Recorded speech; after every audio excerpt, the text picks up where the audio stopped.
কল্পনা করুন এমন এক মানব গোষ্ঠীর কথা যারা শতাব্দীর পর শতাব্দী ধরে বন্দী আছে এক লোহার প্রাচীরের পেছনে। তারা অপেক্ষা করছে একটি নির্দিষ্ট সময়ের জন্য, যেদিন তারা বের হবে। পৃথিবীতে এমন ধ্বংসযজ্ঞ চলবে যা ইতিহাস আর কখনো দেখেনি। কিন্তু প্রশ্ন হলো, কে তারা আর কোথায় বা সেই প্রাচীর? আজকের ডকুমেন্টারিতে আমরা জানব ইয়াজুজ এবং মাজুজের সম্পূর্ণ গল্প। ইসলামী বর্ণনা অনুযায়ী তারা হলেন হজরত নূহ আলাইহিসসালামের পুত্র ইয়াফিসের বংশধর। তবে এরা কোনো দানব ছিল না, বরং অত্যন্ত হিংস্র ও শক্তিশালী এক প্রাচীন মানব গোষ্ঠী। আর এই রহস্যময় জাতির কথা শুধু কোরআন বা হাদিসেই নয়, বরং বাইবেলেও এর উল্লেখ পাওয়া যায়। সেখানে তাদের বলা হয়েছে গগ অ্যান্ড মাগগ। এই একটি তথ্যই প্রমাণ করে এই কাহিনী শুধু এক ধর্মের নয়, বরং বহু ধর্মীয় ঐতিহ্যের অংশ। হাজার বছর আগের কথা, পৃথিবীর এক প্রান্তে বাস করত এক জাতি যারা ছিল ইয়াজুজ ও মাজুজের প্রতিবেশী।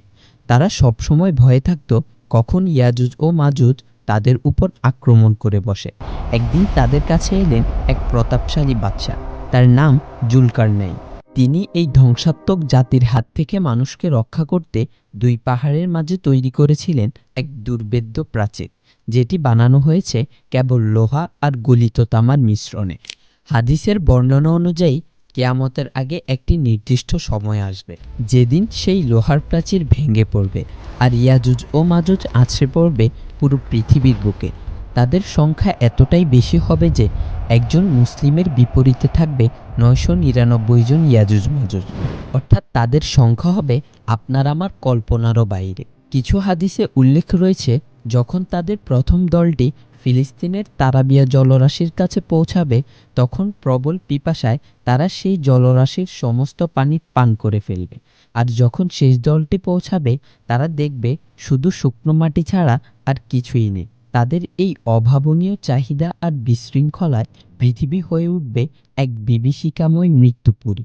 যখন কোনো অস্ত্র দিয়ে তাদের থামানো যাবে না, ঠিক সেই সময় হজরত ঈসা আলাইহিসসালাম ও তার অনুসারীরা পাহাড়ে আশ্রয় নেবে। তারা সরাসরি কোনো যুদ্ধে জড়াবে না, কারণ ইয়াজুজ ও মাজুজের সংখ্যা ও শক্তি হবে মানুষের সাধ্যের বাইরে। তখন আল্লাহর নির্দেশে হজরত ঈসা আলাইহিসসালাম দোয়া করবেন, আর আল্লাহ তাআলা তাদের ঘাড়ে এক বিশেষ ধরনের মহামারী প্রেরণ করবেন, এবং এক রাতের মধ্যেই তারা সবাই মৃত্যুবরণ করবে। তারপর পৃথিবী আবার শান্তিময় হয়ে উঠবে।